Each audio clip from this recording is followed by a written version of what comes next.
Welcome to the Indie Author Spotlight, where we interview indie authors about upcoming releases as well as life as an author, presented to you by Books, Brews, and Dogs. You can visit booksbrewsanddogs.com, purchase a blind date with a book, and support animal rescue efforts. Books, Brews, and Dogs is where you can buy a book and save a dog or a cat. Hi, everybody.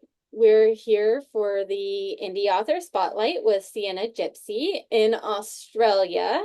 It's I've always wanted to visit Australia too. So, The summer or the spring. good to know. So we're here with Sienna. You have a book coming out I soon, do. I and haven't got a date yet though, but it's very soon. yeah, and I say every single time.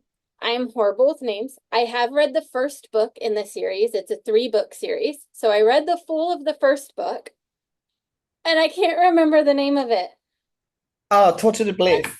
The name of characters, because I'm bad. Yes, that's it. Um, so I was trying to get to my Kindle app to remember. Yeah.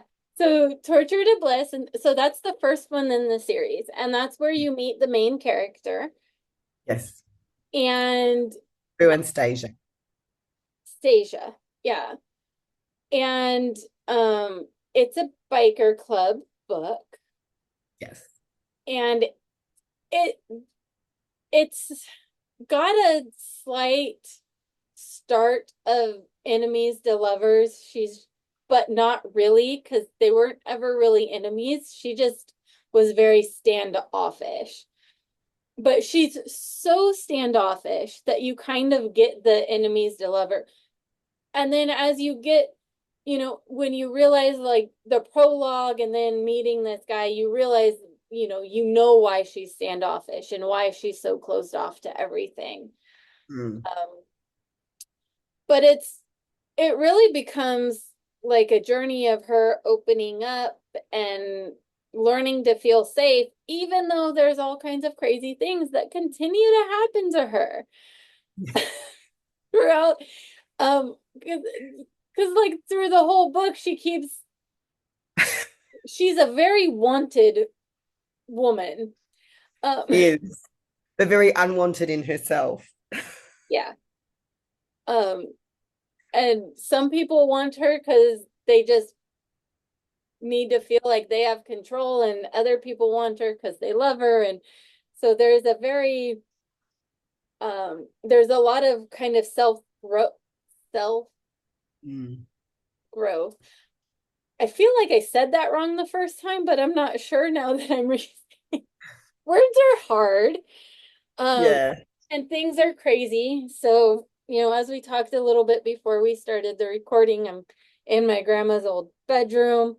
Well, she's in a hospital bed in the front room, and it's been a lot of chaos. Mm. I was supposed to have a month to move, and then I had a week before I needed to be here, and it's just been, um, yeah. So I'm glad that I was able to make this work today. I'm glad we were able to get the time thing figured out because my brain was not functioning trying to schedule this interview. And the day thing, it's a big thing. Like people forget in America that like we're like a day ahead of you guys. Yeah. So yes. Yes, and so I was very confused for a while. I did finally get a little bit of sleep, so that helped. Uh, Yeah. Yeah. but um, so Stacia is a really fun character, and I love how you also included um her friend that she works with, and they become really close. But her friend has a daughter who is disabled. Yes. And so you kind of bring that in a little bit, and you make a point to, accommodate and make others accommodate with her disability. And so what was your inspiration for that? My daughter. Okay. So little Keita is my daughter reincarnated, I suppose. There's a lot behind her that I don't know. I felt it made it real. And I could write it because I live it. So it was something that was really quite dear to my heart. I wanted people to be able to experience the good growth and the unfortunate growth that I go through every day. Yeah. Because you do talk a little bit about how she struggles with making friends in school and has a hard time getting close to people and is very careful with who she gets along with. And then of course you have these big burly biker guys that come in and she's just immediately in love with them. So Yeah, yeah. that comes from our family background. So like my husband's Samoan and they're all big fellas that are around her all the time. Even my boys, they're like 30 and 29. The boys are 15 months apart. But she's not fearful of big, broody people. And I wanted Keita to sort of have the same feel. So she can feel energy more than and body language, even though that they might be broody and look serious all the time or look brutal. She sees through that. And I wanted Keita to be able to see through that as well and show that there's trust is learnt differently. It's learnt by energy and what she sees happens around her. And that's what I wanted to portray with her. Yeah.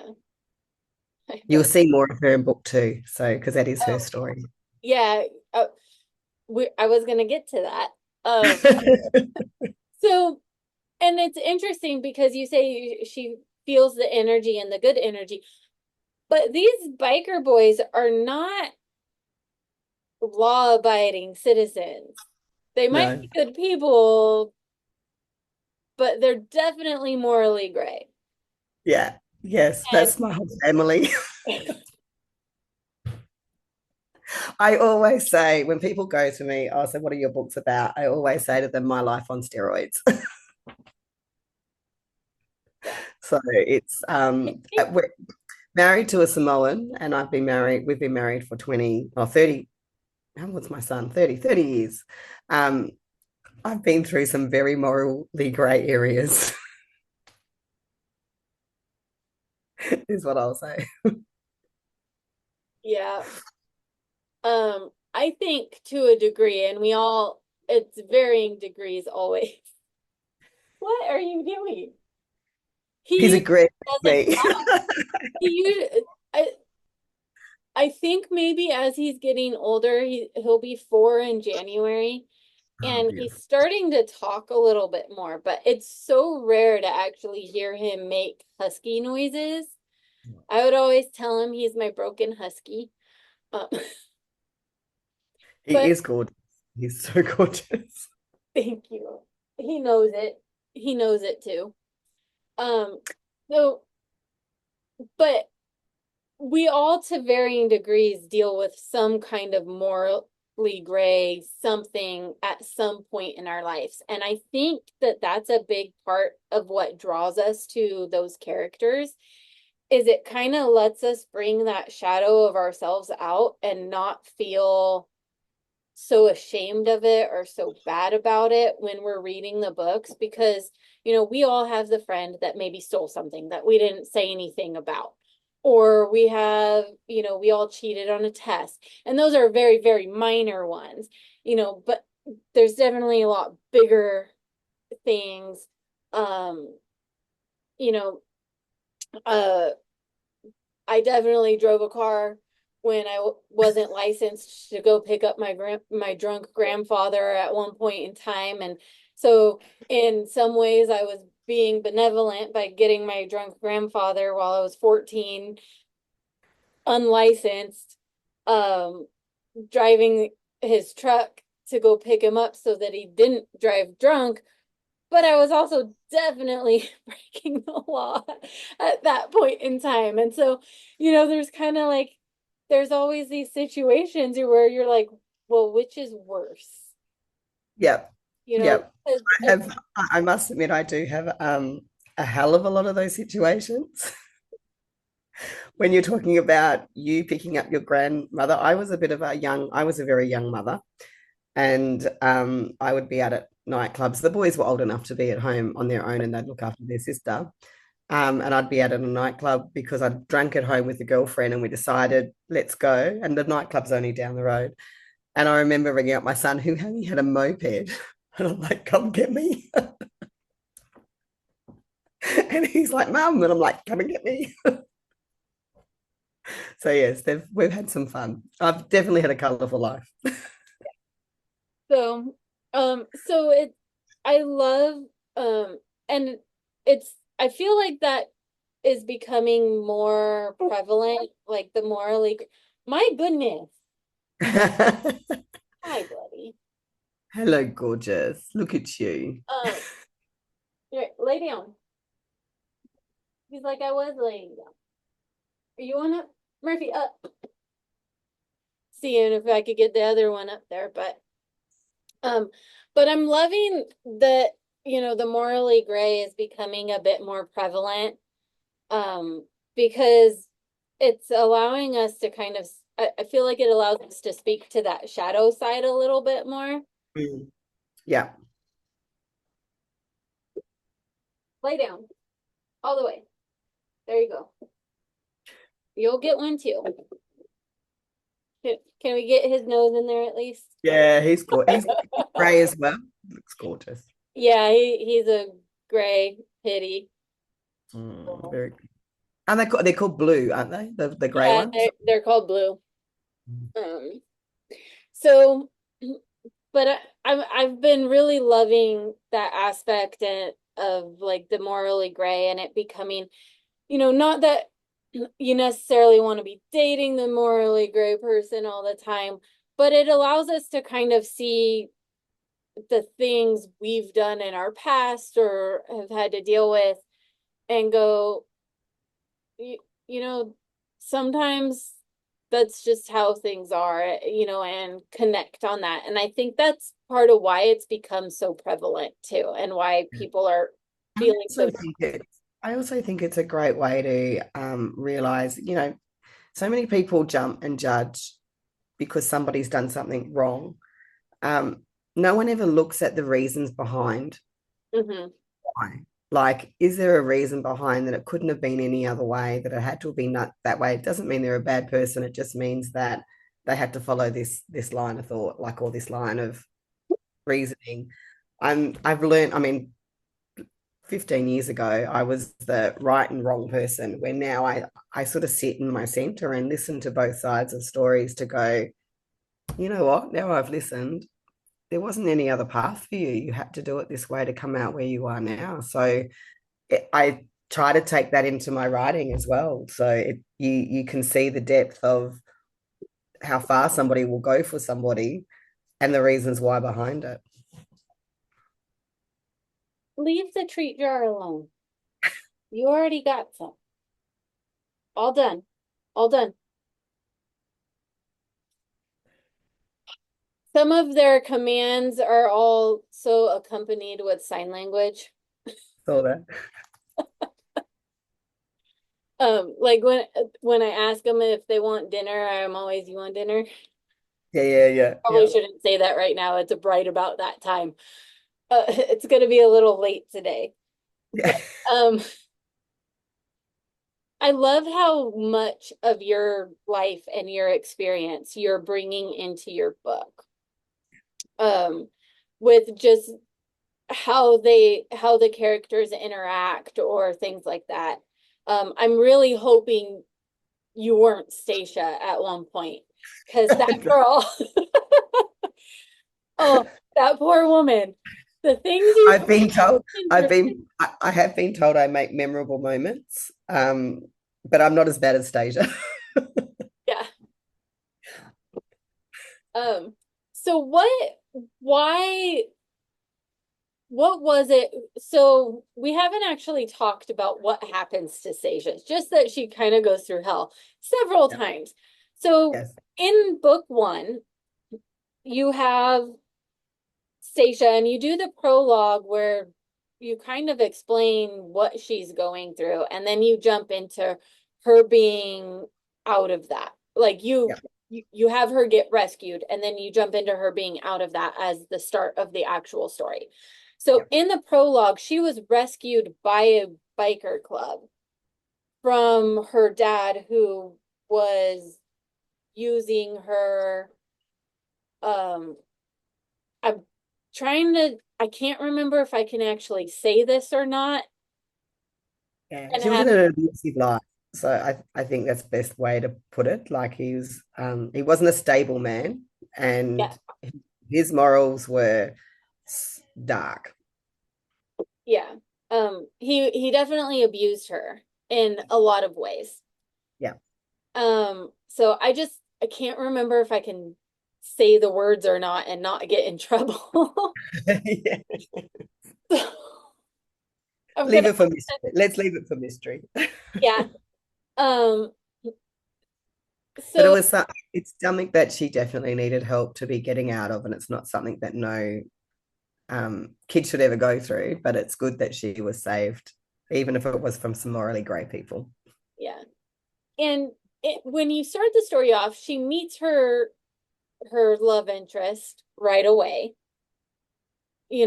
Really early on. It's pretty Yeah. early on.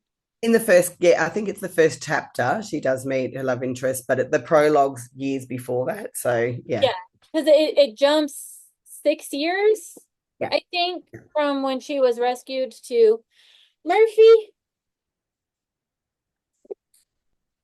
If I'm shaking everybody, it's because the kennel is right next to the computer desk. It's all a little bit makeshift at the moment. And Murphy is literally rolling in circles in his kennel. Oh my So god. I apologize for the motion sickness. Um, it, you're not paying attention to me, Mom. You're not paying attention to me. I'm glad somebody else is awake, so they're not coming into me. So we have a meet pretty early on, and she's klutzy, so she basically gets run over by her love interest.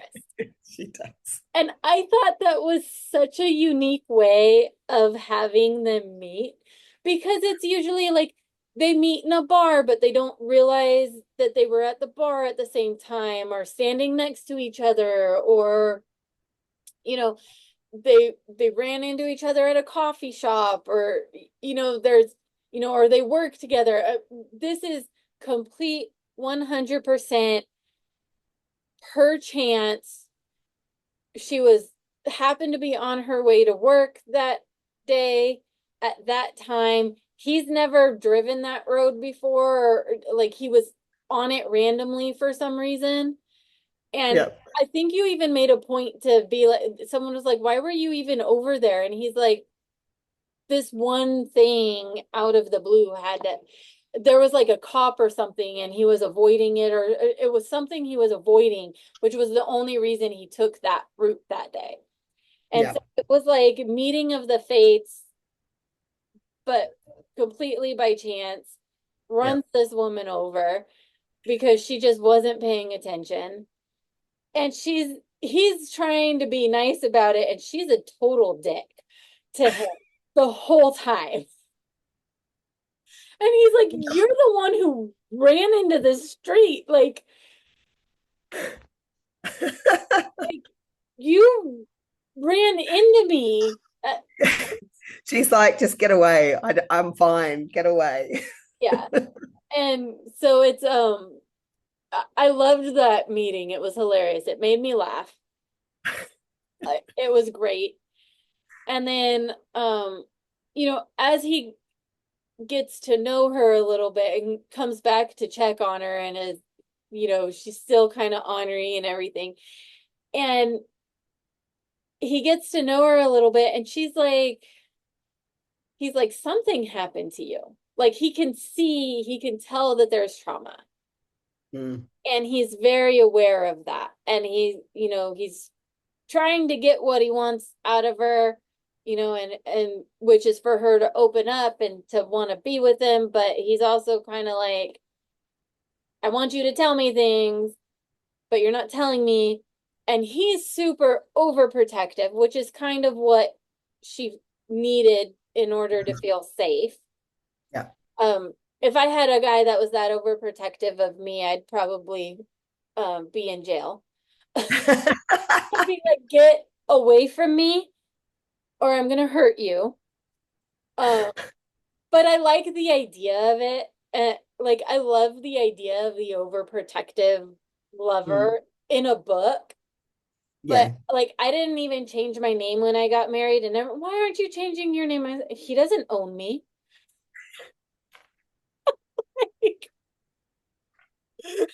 Yes. So It's funny. We love it in a book, but in reality, we'd yeah, probably shoot someone. in a book, it's great. Give it to me all day long.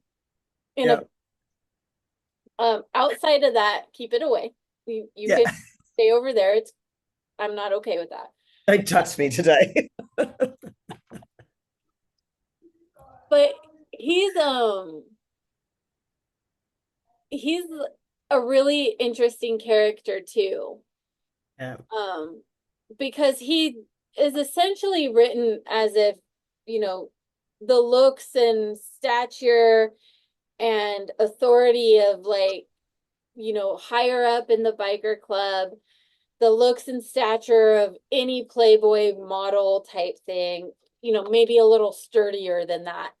But, you know, and all these girls fawning over him, and he's just like, you guys are annoying, which is of course why he likes the one who doesn't, right? Yeah. Because he can't get enough of her because she's like, get away from me, and every other girl's always been like, no, and he's like literally telling them, go away. I don't like, They're chasing I they're don't, chasing the height of him, not the person. Where he's looking for something normal. yeah. And it goes into, he wants something more because his dad had something more, and his dad. And so, and then you get to the point too towards the end of the book where he has the what the F moment with his dad because his mom's had been gone for a while. She passed away a while ago. And Yeah. he's like, I always figured dad did, but it never came around. But like, what the F? Why her? Like, because it's someone he knows. And he's like, what? And you just have that moment where you have him do the freak out of, I don't know what to say or think about this. Um, so there's just a lot of fun real life moments that Yeah. happen that you bring into your book. And I can't wait until I have time to read the next book. Um, I had I really wish I wasn't having to read it on my phone right now because I managed to actually pack the tablet Yep. and put it in storage. So I don't know when I'm gonna get that back. So I'm reading books on my phone. So Yep. it feels like it takes forever. I've just found the on Kindle, I found there's a part in there that's it's got a help reader, so it reads to you while you're reading. So I heard you talk about Adaptive. in one Yeah. of the other in that chapters chat that we did, you Yes, talked about that a little bit. And I went looking for it, and I don't know if it's on the phone app. it is. I've got mine on the phone. So what you would do is you We're go all gonna into get a lesson on how to get to this here. yes, I feel it's very needed. So what you do is you go to okay, so that's there. Oh my gosh, my stuff has No, and decided it's to gonna move be around. super handy with all the stuff I have to do to take care of my grandma and get this house situated and like um So if you can see in here, if you go to, you know how you can change the letters. Uh-huh. the size of the letters and that. There's a more button. So you press the more, and in the more, you've got the assistive reader. You put that on. I love it. Thank you. I You're have welcome. never gone, I didn't even think of hitting the letters to Yeah, get, neither did I until I sort of just played around a bit and then I saw more and I found it because someone had said it was in there and I was like, I need to find it because I need it because I have dyslexia and I also have an auditory processing disorder. So to read, it takes me forever to read something because I forget the first sentence. But if I listen to it and read it, I retain it. So it's something that I need a lot of. So I found it and I was, yeah, loving it. And it's great for people that are that are losing their sight or that struggle with reading. It's something that I encourage every time I go to a book event now. I go, give me your Kindle here, I'll set it up for you because it's brilliant. sorry, I'm trying to angle this down. I don't know if we can see him. I had to turn the overhead light off because it created a glare, but um he's just rolling around on everything, rubbing into everything. I'll just try to um show people when they do stuff like that because I think it's cute and maybe Yeah, somebody else will. yeah, I think it's very cute.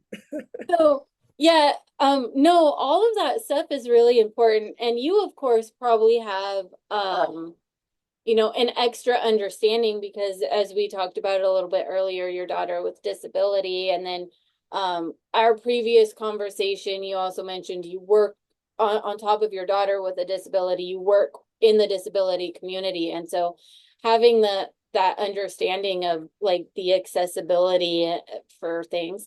And then of course, dyslexia is considered a disability as well. And Yes. so like those things make things so accessible.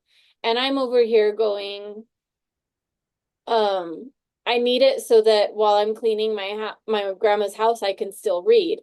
Um, Yeah, and it's so good. So, like as a an audio book, it acts like that. So if the screen turns off, it still plays and you can press play. oh, nice. Yeah. Yeah. So I have a thing, and it's not really a disability, at least as far as I know, it's not considered one, but it is like a interesting thing. And a lot of people have it. I forget, it's some kind of auditory processing disorder, and it's weird. So me and you having this conversation, I can understand it, I comprehend it, I know what we're talking about. It's fine. But if I am watching TV, a movie or a TV show, if the subtitles are not on, I have no idea what is happening. Yeah. My goodness. Um, I have to have the subtitle or I have no idea what they're saying. And for the longest time, my husband just turn the volume up. And I'm like, Yeah. doesn't help. It's not, it doesn't matter. Like it doesn't matter. It's No, something about I cannot retain anything that was said if the subtitles aren't on. I'm the same in meetings, like in my day job. I've got to sort of sit through some meetings, and if I don't record the meeting and get it subtitled afterwards, I always put subscribe on because it helps me retain what's going on. I can, like, if I've subscribed it and I read about it, I remember it that way. Mhm. But if you ask me to remember it by asking me a question, I can't remember it. The other thing I struggle with is somebody asks me a question and I'm unsure of what you mean. Like, because when I'm ever asked a question, my brain just decides to freeze and I can't answer you very well. But most of, like, if it's something that I've prepared myself for and I've ran through lots of different scenarios, I'm fine. If I have not done that, I'm like a duck in water and I'll go, could you rephrase that? Could you ask me another way? I do that too. There will be a topic I know so much about that studied in depth, that I know really well. But if you ask me a direct question unexpectedly, I'm um uh, um Yeah, um uh it's me. Yeah, we're very similar. Yes. yeah. So I understand that feeling. Um, so how, as a writer, if you want to talk about it, if you want to talk about it, as a writer, how do you feel your dyslexia affects your writing? Because you write an amazing story and it was congruent and everything works. And I don't know exactly how dyslexia works per se, but I know that it makes it hard to comprehend things and to read things. Mm. So, how, when you're going back through and editing your writing, like, how does your dyslexia affect that and how do you work around that? I use Mac, so I can highlight and let it read to me. So same with anything that can read to me helps me. So I when I write, um my fingers don't write as fast as my brain works. So I miss a lot of words. The first edit, nobody comprehends, not even me sometimes. So I do a lot of what I've had to do now is like from my first book right up to the book that I'm writing this second. I used to wait till I finished the book to edit, but my brain runs from the story so fast I can't keep up. So now I sort of try and write the first chapter, go back and make it make sense. So I put it through Pro Writing Aid, Mhm. um, where it picks up sentences that don't make sense. Then I can re-look at those sentences while the story is still quite fresh and go, oh, I was supposed to say this, and I can fix it. So that way, when I go back through the actual proper first edit, I'm not going to get lost in the first edit because trust me, when I did this one, I was very lost. Very lost. I have a great developmental editor, and she is understands my disabilities, and she highlights things in color for me. So she does it in red if it doesn't need to be there, in blue if it doesn't make sense, and puts some notes there where she sees continuancies in other areas to say, go down to this page and see if this reminds you of what maybe happened here when she's gone through it. So she color codes everything for me so I have a better understanding of fixing things. Um, I also utilize the read out loud. So on my laptop, that helps me understand. I can go through and I can fix it. So I use a lot of dictation now as well as read out loud for me to keep up with what I'm writing, sort of thing. That's amazing. You know, that you're able to, you have found those tools and that you were able to find an editor that can work with your disability. I love the color coding. I feel like even without the dyslexia, that would just be handy to have it Yeah, color coded. I You know, had I did an anthology with the group of and they were beautiful ladies. Like it was a great thing. And then I was working off a Google Docs thing, and everybody was changing stuff on there, like because it was a very raw version of the first part of the book, and they're wiping out stuff and putting their comments. My brain did not cope with that. Like I just couldn't comprehend where they were coming from. I was like, yeah, it broke my brain. But I figured it out. So I went to back to my developmental editor, and she broke it up for me to rewrite it the way it needed to what they were stating. And then it was like, so much better now. I make sense and I can fix it. And then the girl that was doing the editing through the anthology was like, oh wow, this is like so much better that you've re-put it. And I said, yeah, the first version I gave you was very basic and very raw. I said, but now that you guys put your bits in, I've took it to my editor and she's made it make sense to me, and now I've pulled it out. So she said it's a huge difference, but it was great. So it was definitely a learning process for me. That was the biggest learning process for me. And they taught me some things, even though they probably think they didn't. They were actually taught me some things because there was steps I missed through my own books writing. I can hear. the other one is starting to go off now. Yeah, He's so there was like a yeah. bookie. There were steps in my own writing that I didn't know to do because I'm a new author. So they taught me that, so which was great. So it was cool. Good boy. Sorry. It's No, you're fine. um they're usually not this involved in the interviews. Usually when I was in Texas still and we had the office, they would sit behind me and they'd hang out and they'd almost never be visible. And today they have just decided we We're need on camera. attention.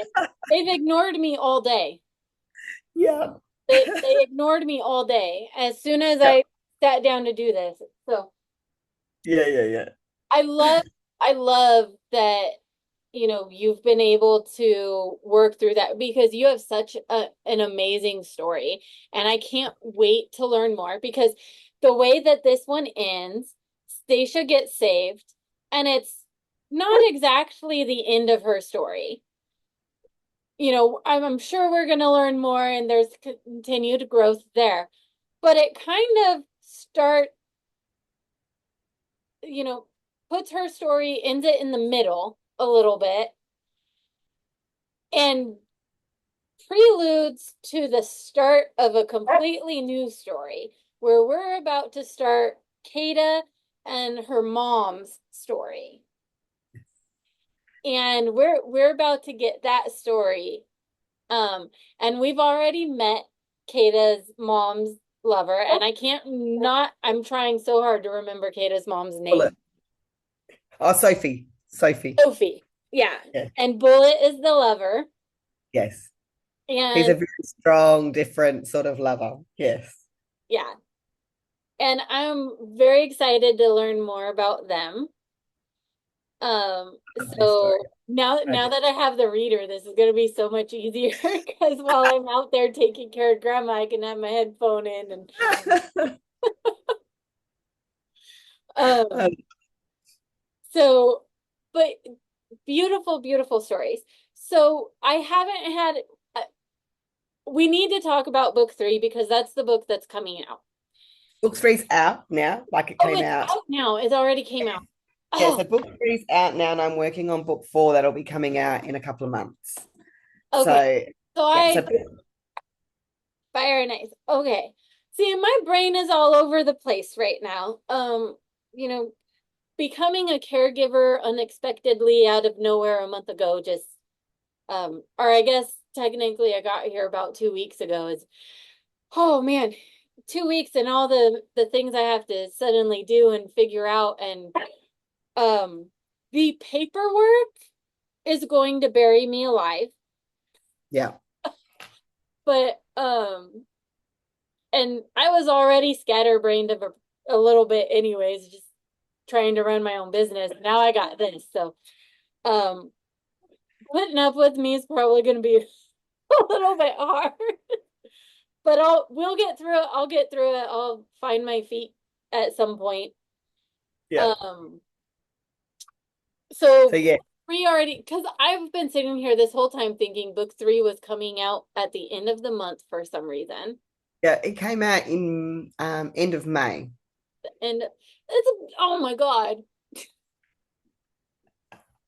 Yeah, it was So out that the end makes me wonder stop. Who else on the schedule I'm thinking of? Because that could have a new one. Yeah, I could have one coming out this month that I'm getting it confused with. Um, I'm gonna tell myself that's what I did. I just mixed up which author's book is coming out which month. So I, I'm gonna leave it at that. yeah, yes. Okay, so you have book 4 coming out in about a month. Yeah, I reckon maybe 2 months because I'm trying not to put a date on it Okay. because I put dates on these ones and I did mad rush at the very, very end. So I'm trying not to put a date on it just yet until I've got it through betas and through my line editor. Once I get my line editor in, um, I'll be putting the date on straight away because then I know that I can rush the end and put it up. But the most exciting thing about book 4 is that I have my first photo shoot for the model to go on it, and I have the model, and the model is actually my nephew. Oh, that's fun. I'm getting yelled at. So if I'm laughing at inappropriate times, I'm laughing at this one back here yelling at me. Um, He's wanting so your attention. well, the treat jar got brought in here, and they're like, "Mom, we need more of that. Mom, we need more of that." So, anyways, I love you guys. I'm busy. I gotta work. It's only an hour, maybe an hour and a half. So, so you're getting the photo shoot for the model for the fourth book. I Yeah. cannot wait to see this cover and see it come out. And I'm so excited to get into book 2 and learn more about Sophie and Kata and see their journey with Bullet, because their journey with Bullet kind of starts. You know, Yes. Sophie's reluctant, but the journey with Bullet kind of starts. And I love how you wound up tying Sophie's background into Stacia's background, even though they didn't meet until long after Yeah. everything came together. Yeah. Um, and so it kind of completes this world and makes it very full circle that they were going to meet one way or another eventually. Yeah. And but it's such an intriguing world, and it does take place in Australia, so it's contemporary.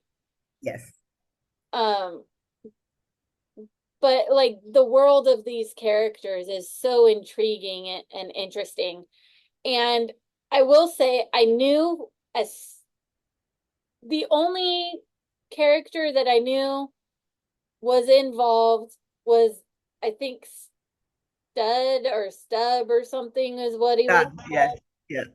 Yes, And that. second he grabbed her, I was like, that's gonna be a problem, and that's gonna tie back to something from the prologue.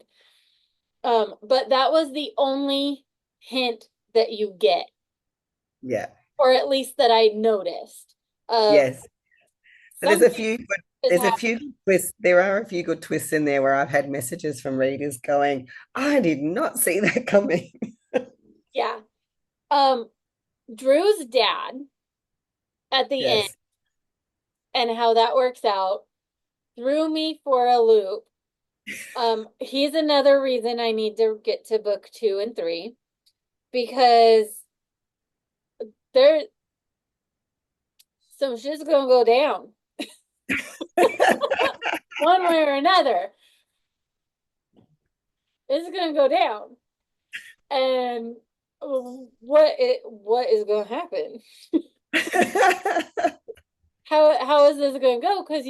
Because like you said, you threw some twists and turns in there, and then you threw that one in there, and so what twist and turn are we getting thrown with this again? Like, You get more, I think in book 2, there's a lot more answers to book 1, like there's the aha moments.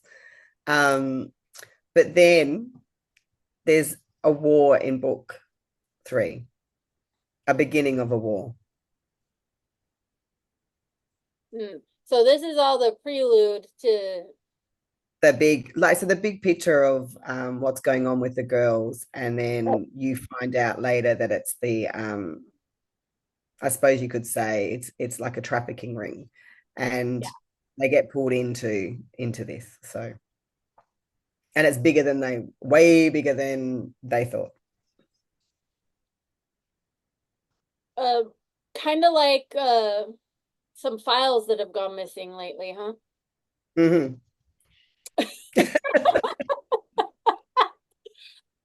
I couldn't help it. I had to.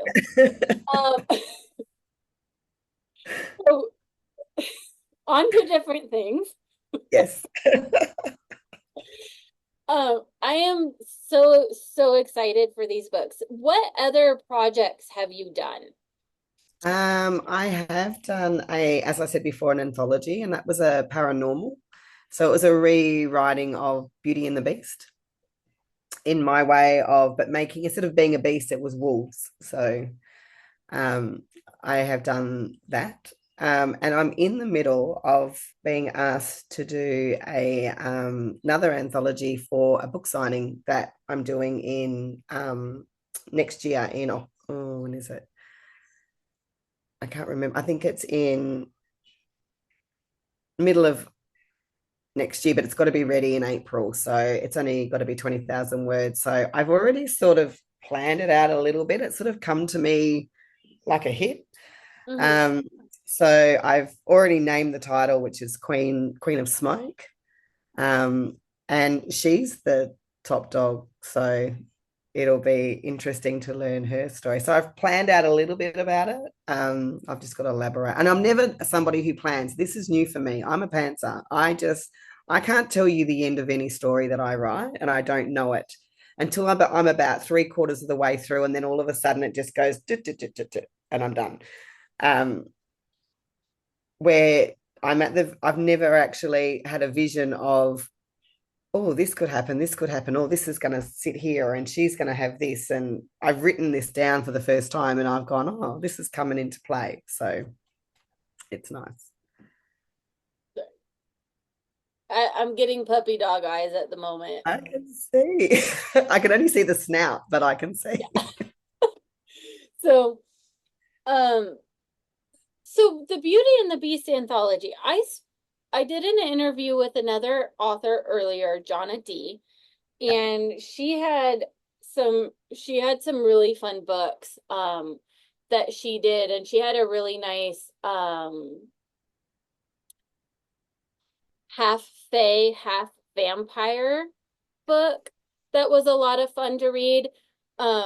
So far, I've only got, with all the indie authors I've done, I've only gotten to read two fantasy books, Yeah. which is like my favorite thing to read. So I'm starting to enjoy the contemporary a lot more than I thought I would.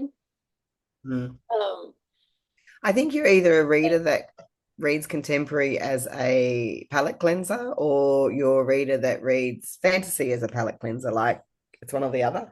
Like if I'm when I'm writing what I've realized as a writer, if I'm writing biker, I can't go into a mafia biker, even small town world. I can't do it because it's the same sort of hero concept.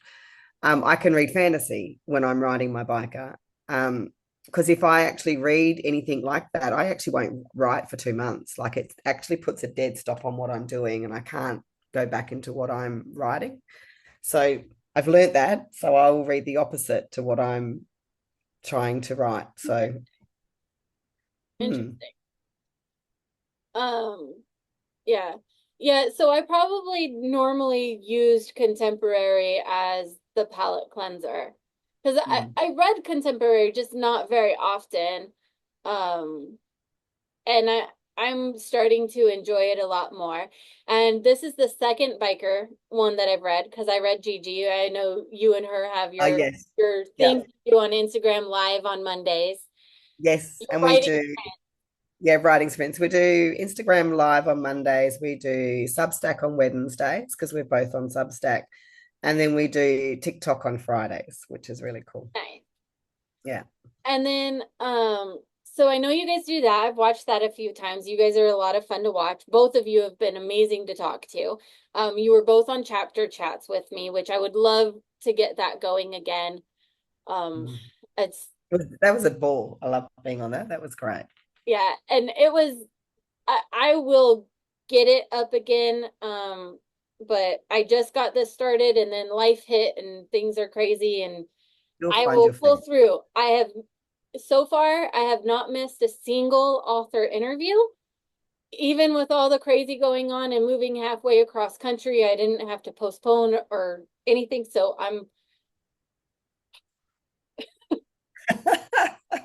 things are settling in, even though it doesn't always feel like it. Yeah. Um, but back to Jonna D. She's got that really fun, interesting fantasy, and I really enjoyed it. And she had her third book in that series coming out. So I love all of you guys, but stop writing series. I can't keep up.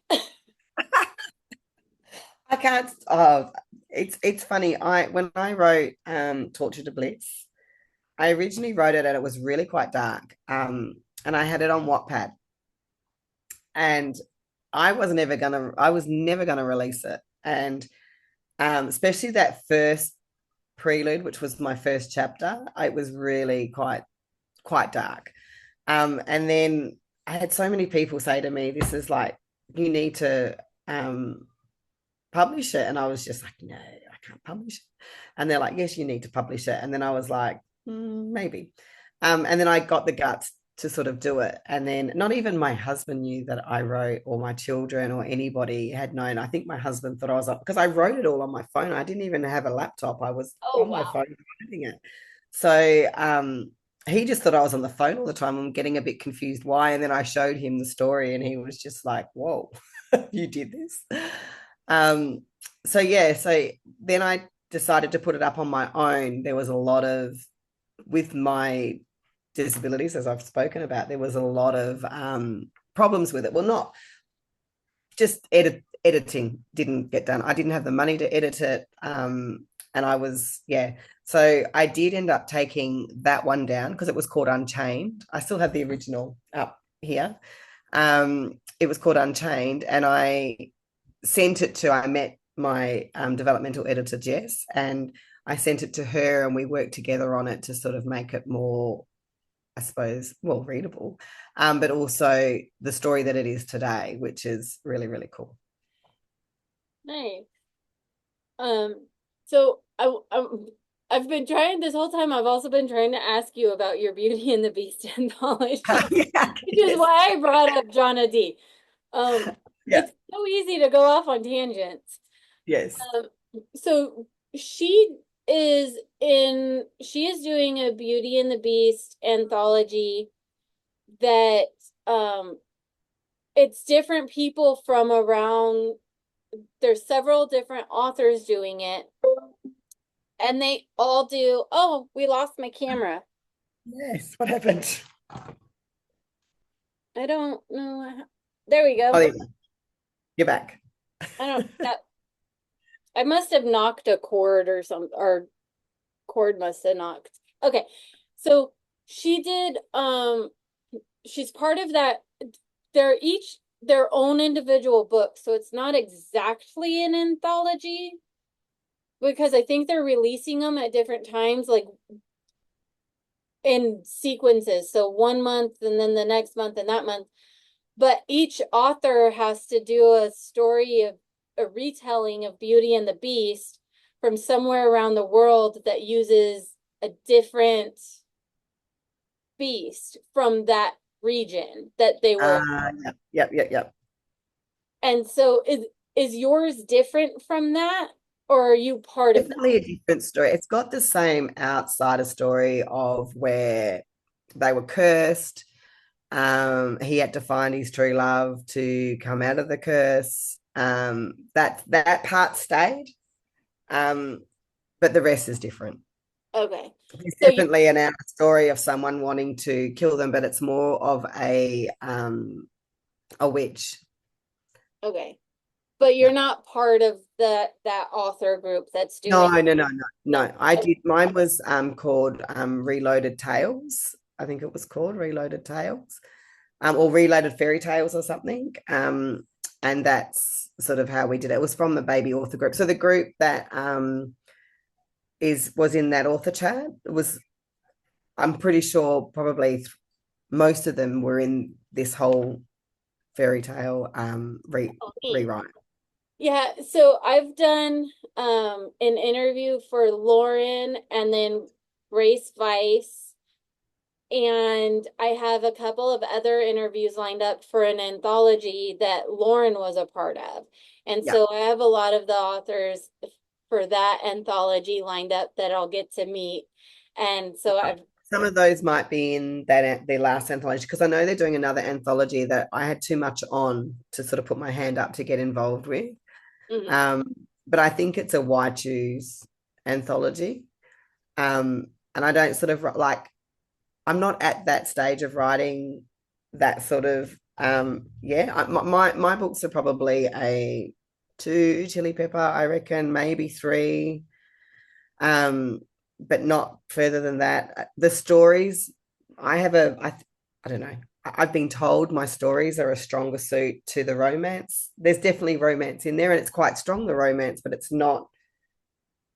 it's not as four pepper, five pepper is what I've been told. Yeah, I would agree. You're like a two, maybe a three. There's some description in there, but it's not big, and it's not a page long Yeah, of the romance. It's like one or two paragraphs with some description yeah. in there that does give it some spice. Like I definitely wouldn't have a teenager read it, No, no. um, but it's also you know like if you're not it's a great story if you're not that comfortable with the super spicy, but Yeah. you maybe want to delve into it or kind of see what it's about. Like yours is like that perfect transition into it, I think, because it's not over the top.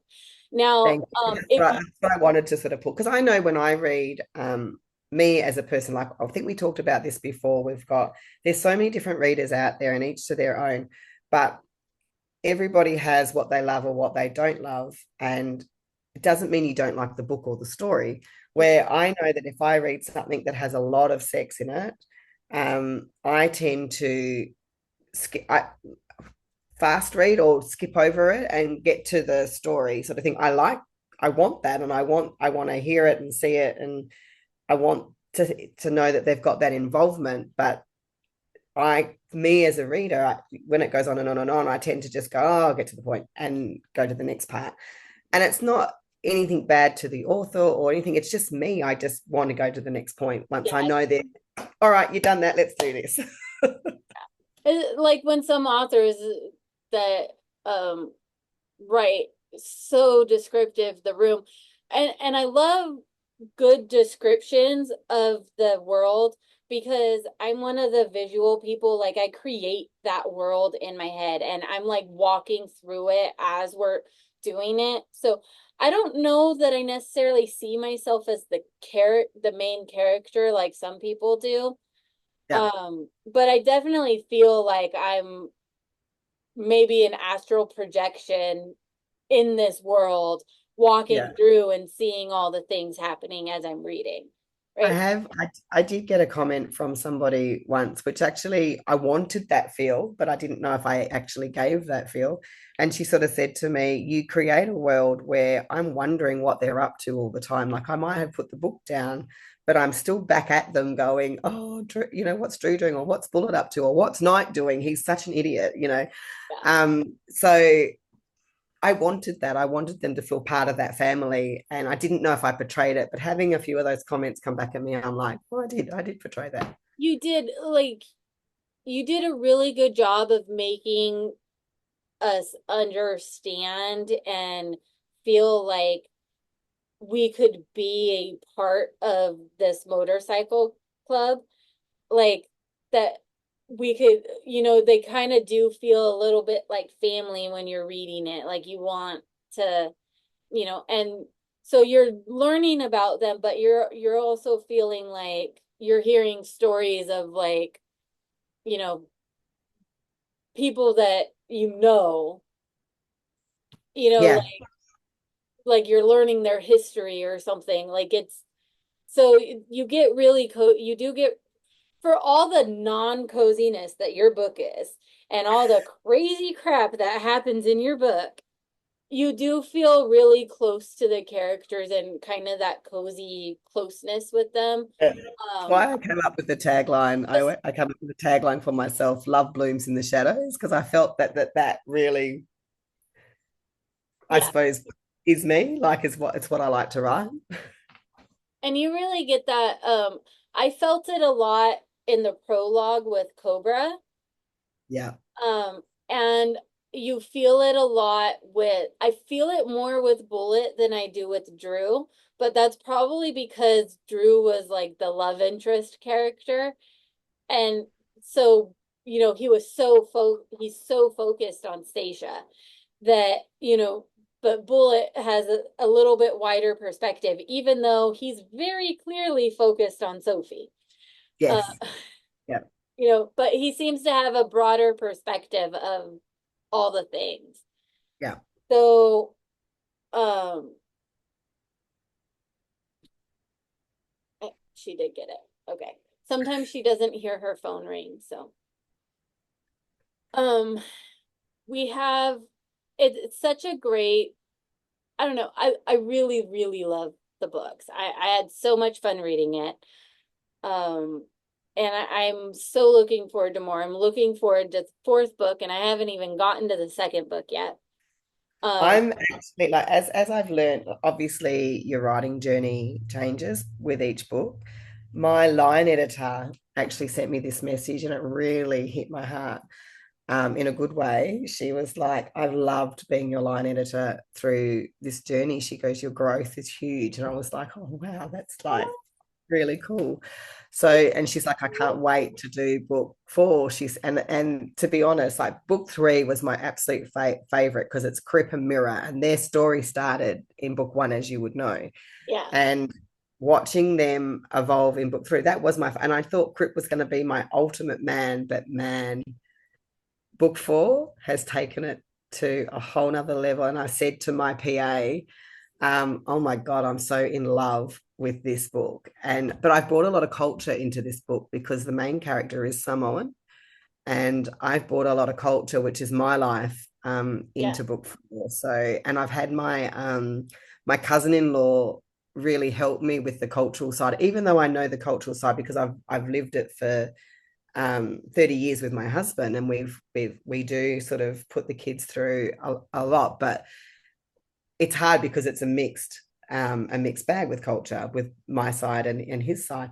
But I've said to her, I really want you to go over some of the sides of him because I want that cultural strong. And she said, I've written it well, but there's a few things that she said, oh, she's going to sort of fix for me, which I'm really excited about. But the actual character, God, and I've given it to my PA to do some reading on it. And she's like eating it. She's like, I can't put this down. Send me more, send me more. So, and I've not had that feeling before, so it's really cool, and it's probably one of the best books yeah. I'm I've read. excited for you. I'm excited for your editor. I'm excited.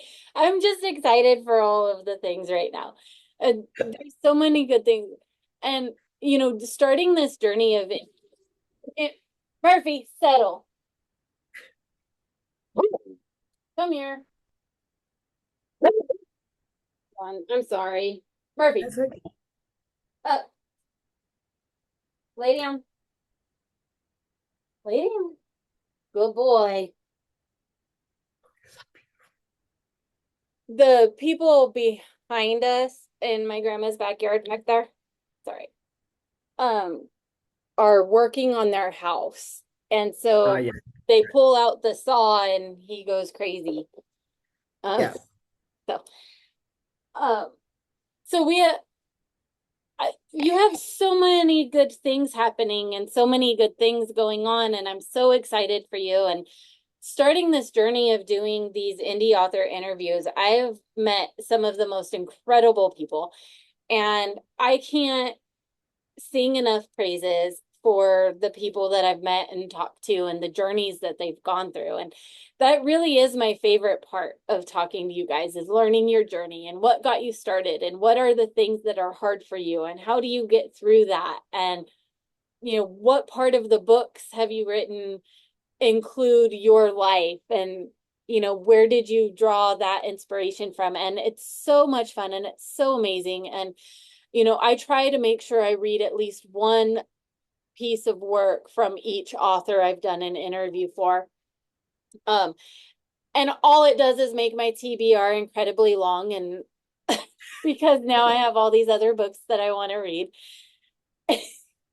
Yeah. And I've just like, there's been so much enrichment in my life in talking to you guys and getting to know you guys and your stories and the things that you do and come up with. And I just am so excited for you and for all the things that are happening and going for you right now, because it's like, can I live vicariously through you guys right now?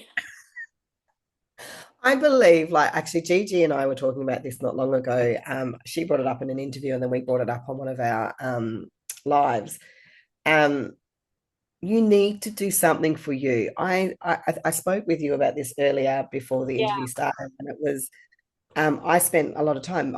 As I said before, I have a daughter with a disability, and I have my other two boys. And it wasn't an easy. My husband worked away. I was like a single mum, um, bringing them up, and then all the doctors and stuff that my daughter had to see all the time. The routine was crazy. My sons, I tried to also give to my sons. So my oldest son did horses, and my younger son was state basketball and rugby, and I wanted to make sure they got to everywhere they needed to be. And um, it was hard living when it's just you doing sort of all the work. And then my daughter had OT, speech, hydrotherapy, physical therapy, all of that sort of stuff on an everyday basis. So, and I had to drive an hour to get to that every day, and then an hour home, and then sort out school and all the rest of it. So it was really, really hard. So giving so much of yourself every day to your kids, to your family, which you do, you're a mum, you don't complain, you go through with it. Yeah. And then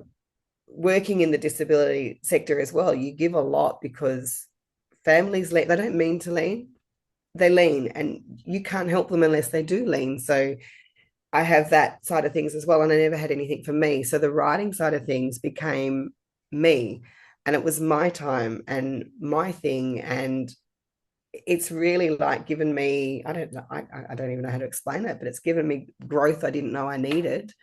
And it's given me stability, and it's given me a love again, like an earning to do something and to be proud of. And I think everybody needs something for them. Like it's something that I really encourage people to endow and discover what is that for you, because if you have that, you can grow.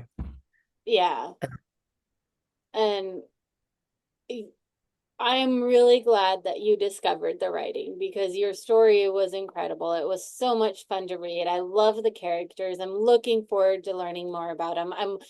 I'm so excited. I think I'm more excited to learn more about Kata, especially now that I know the inspiration behind including her in the book. Um, so like I'm super excited about learning more about her and seeing her grow and seeing that development happen. Um, because I love how inclusive authors are starting to be with people with disabilities and different things and how it's starting to become more prevalent. And I think it's so important that we're seeing more of that just seem normal and feel normal in books. And, you know, I, my worst is I have ADHD, autism, OCD stuff.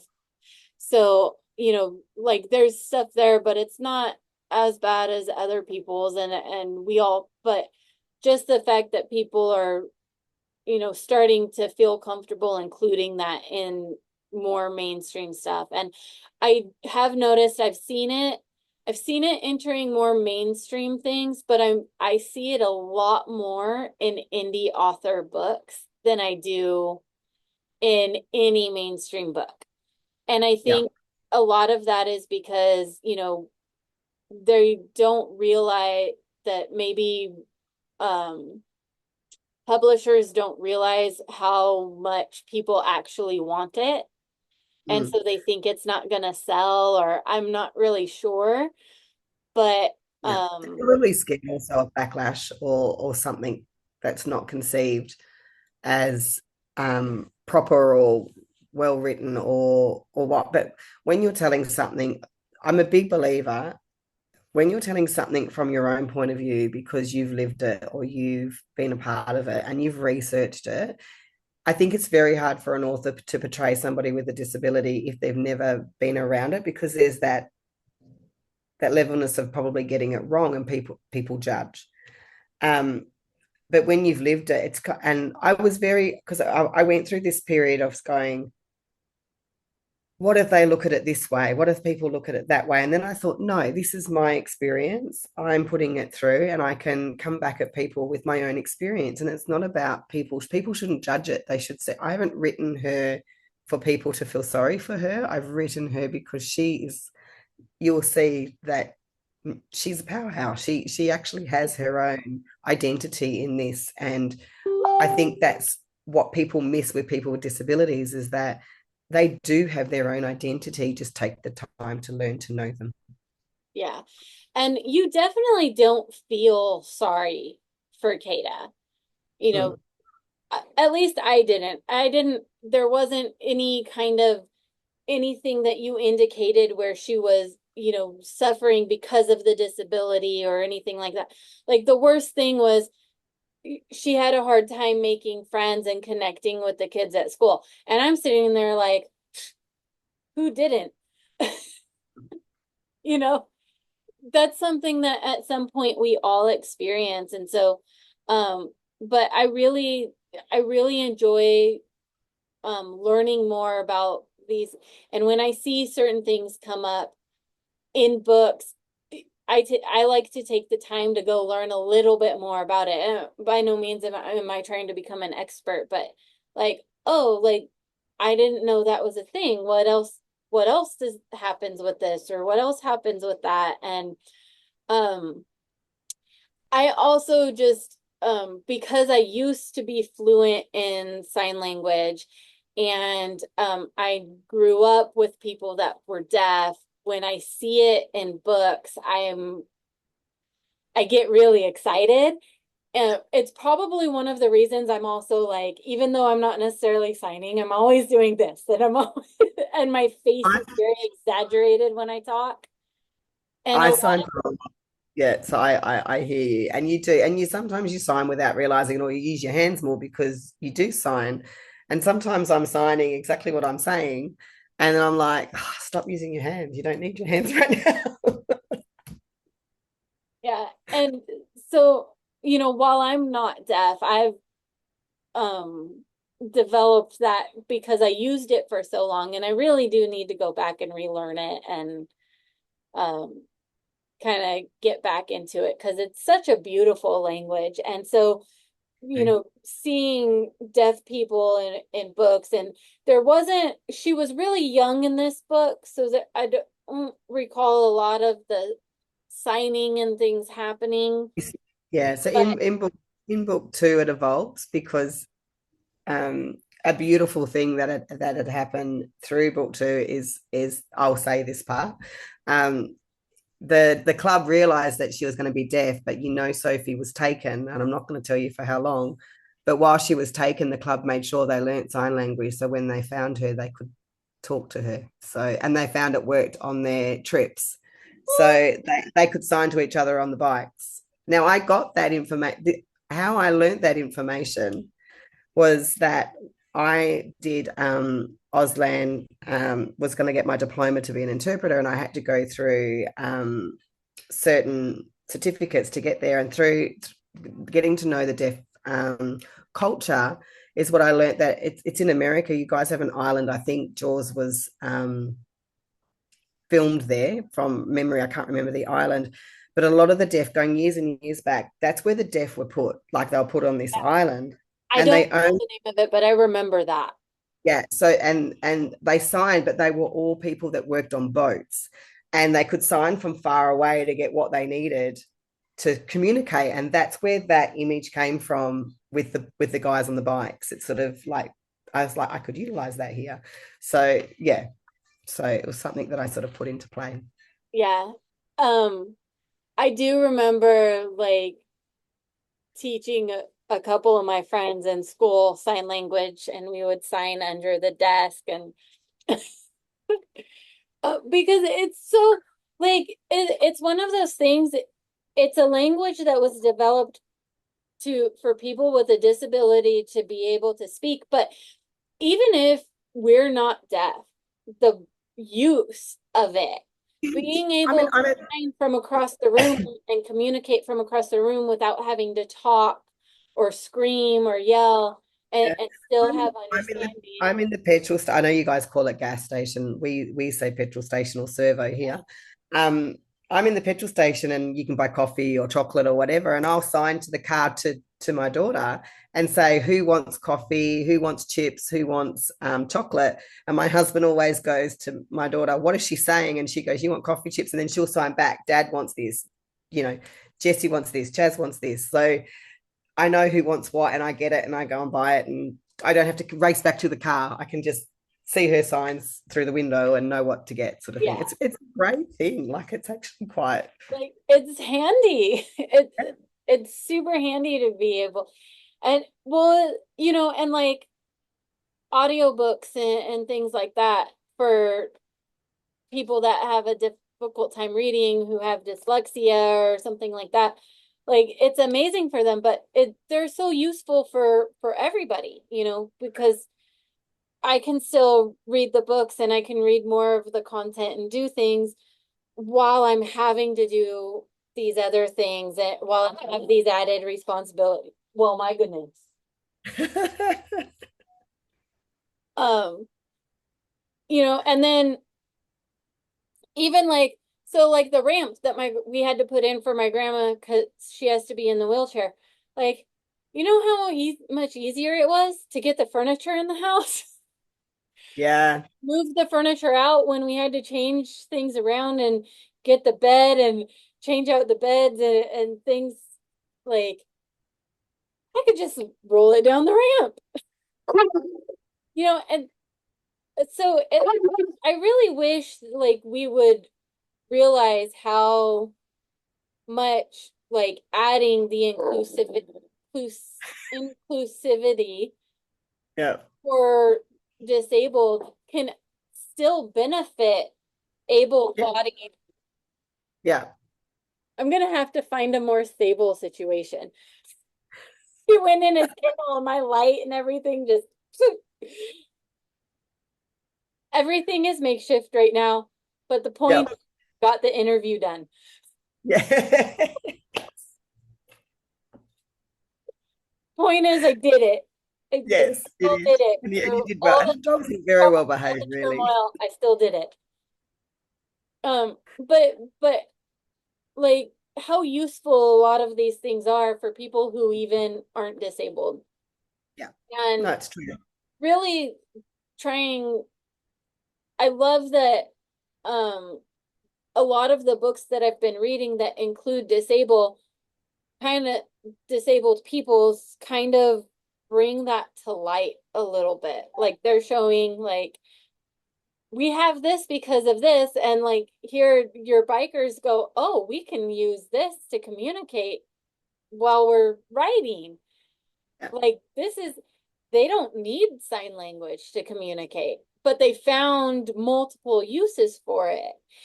Yeah. And I think it's amazing to have these books that help people realize, just look at the accommodations we've made that do make things easier for everybody, Yeah. and be okay with it. Yeah. Yeah. Normalize It's it. Yeah. not, and if you don't need it or you don't like it, then that's fine. You don't have to use it. But I really love how I'm seeing more of that in books. And growing up an avid reader, you didn't always see that growing up. You didn't see that You included. saw And the perfect. Yeah. You only saw the perfect, not the imperfects that could be perfect. yeah, it's like why a lot of times reading was like watching a 1950s sitcom, you know.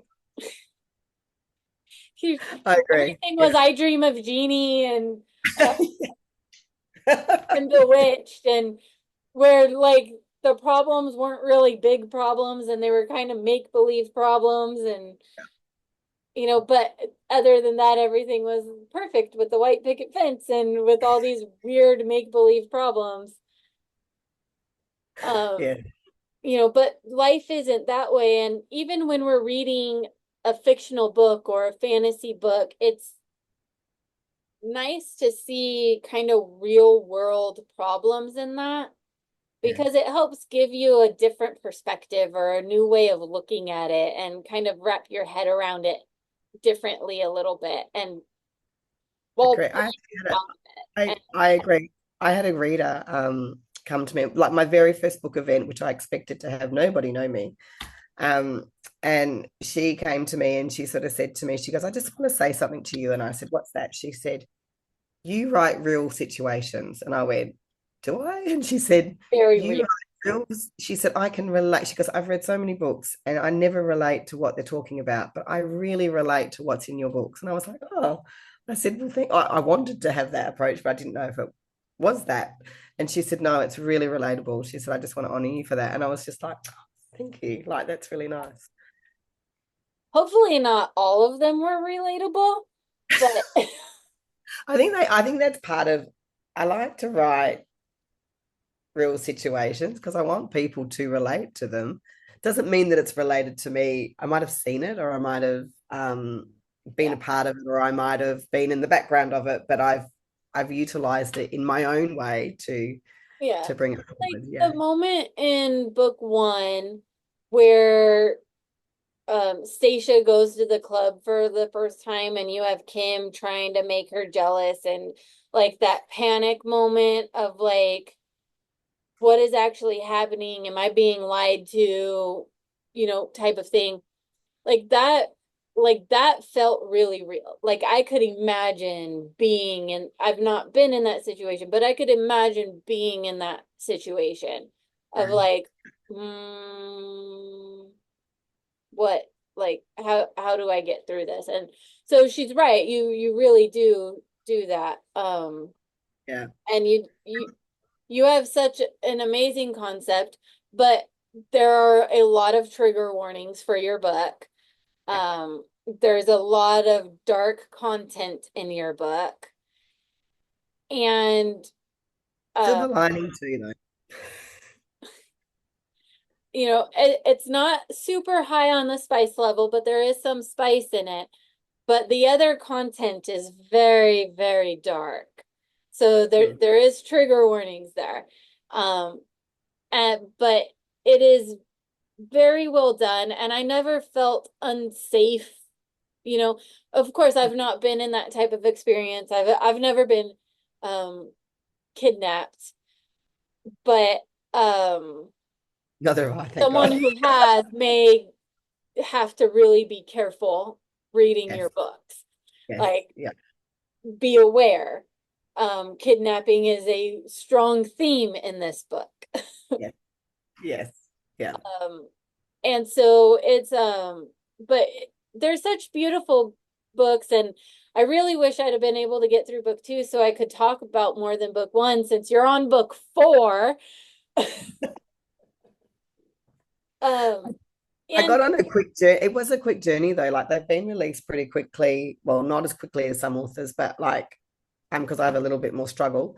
But I have released them as I've gone because the stories have just come to me straight after. And I've gone when they've gone into editing, I've gone, oh, I can't sit here and twiddle my thumbs. I need to write all this down. So I start the next story and then the same things happened here. And now I'm at the end of this book four. There's this thing, this meme came up on Instagram, and it was about this 40-year-old sassy woman that takes no crap from nobody. Um, has come into my head, and I was like, oh God, that's somebody who Prez needs in his life. And this story is starting to evolve, and I'm like, oh my God, I need to write Queen of Smoke. I can't go on to Prez's life yet. I need Queen of Smoke. So yeah, it's been quite funny. Oh, my daughter's going, that's enough. Get off the computer. yeah. Well, there is so much more I want to ask you and so much more I want to talk about. We are an hour and a half in, Oh God. Yes. and I have to get my grandmother dinner. Yes, you need to go and cook. And I need to go pack. I've got to go to Albany today. So Yeah. Oh, and I don't know how much of a drive that is, but the way you said it sounds like it might be a bit of a drive for you. Oh my God. well, Oh, yes, get going. And I do a week in between author interviews. So if schedules work out, we can always do just have a hangout session and record it for everybody else or not in between interviews and see because there's just so much to talk about. Like yes, I yes. didn't get to ask you what your favorite books were, uh like what you read, while you were writing, what you were listening to while you were writing. Like, there's so many things I still. have, I'll quickly say I have two very favorite authors, and it's Nina Levine and Amo Jones. They're my two favorite. Okay. Um, I have others as well, like Tilly Cole as well, but the other two are my favorite authors. And reading at the moment, I think one of the fantasies I loved Iron Flame and that kickoff. I really did like Yeah, that. my Um, husband and I read those together. So yeah, they're they a are lot of fun. really, And I love her underlying theme of the fact that it only takes a generation for history to be altered and forgotten and changed.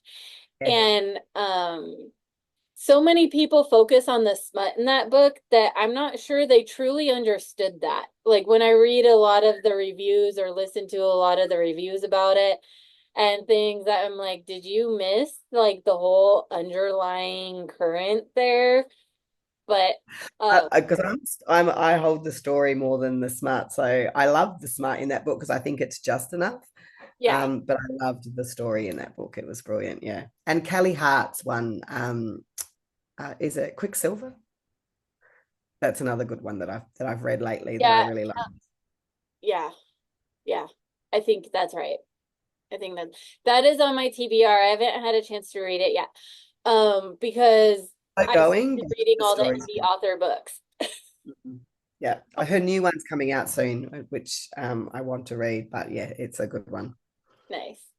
Well, thank you for those quick little anecdotes. Thank you for joining me today and for being patient with my trying to set up an interview for a day after the time and realizing we needed to make it a different the next day.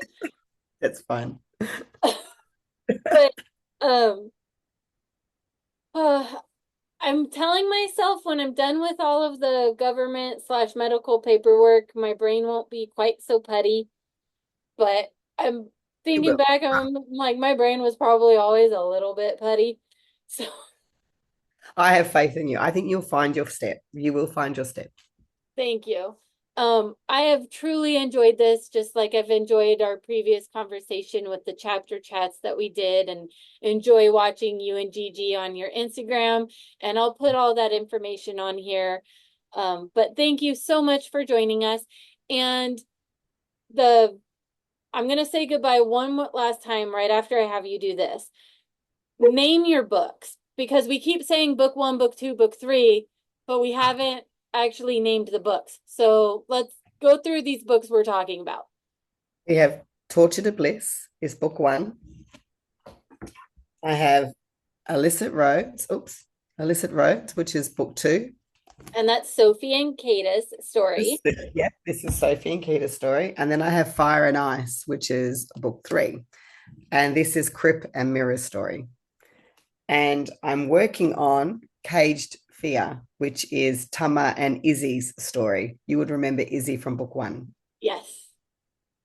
Oh, oh, that's, oh my God, I can't wait. It's so She exciting. becomes, I'm just going to say, she becomes a powerhouse. I love it. I love it. Yeah, I love how, so much to talk about, but I do need to go.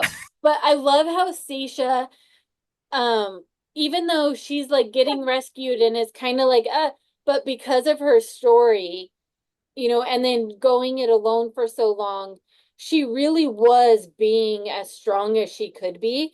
And Drew was just so overprotective that she didn't always, when he was around, he never really gave her that chance to show she had a backbone. And the second he wasn't there, you saw her backbone. Mm.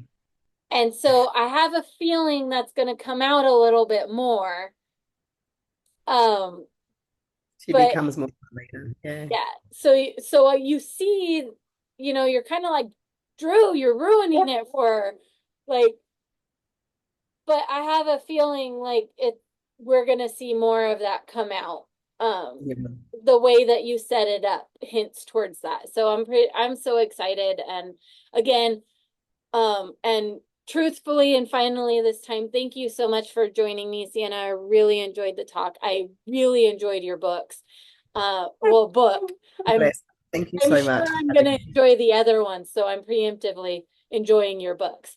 Um, I really enjoyed hearing about it. I don't often get to talk about how other people perceive it, and I've really enjoyed hearing your perspective. So thank oh, you. thank you. I'm glad you found it enjoyable.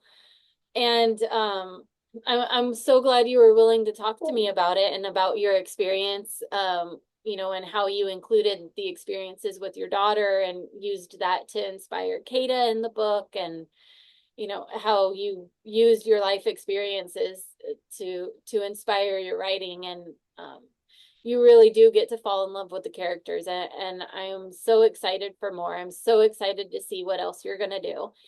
Oh, And you put me on a high for the rest of the day. I'm going to be like going, at least your 4 hour drive will be easier. Uh, yeah, it will be. and I cannot wait to have the chance to talk to you again. Um, Can't wait either.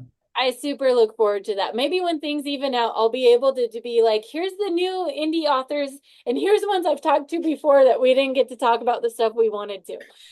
So, you get going on your drive. I'm gonna get grandma fed, and I will hopefully talk to you again soon, at least through, Messenger and things like that. I would love to keep up correspondence with you, and um just thank you so much for everything and for putting yourself out there and bringing us your stories. Thank you. Thank you.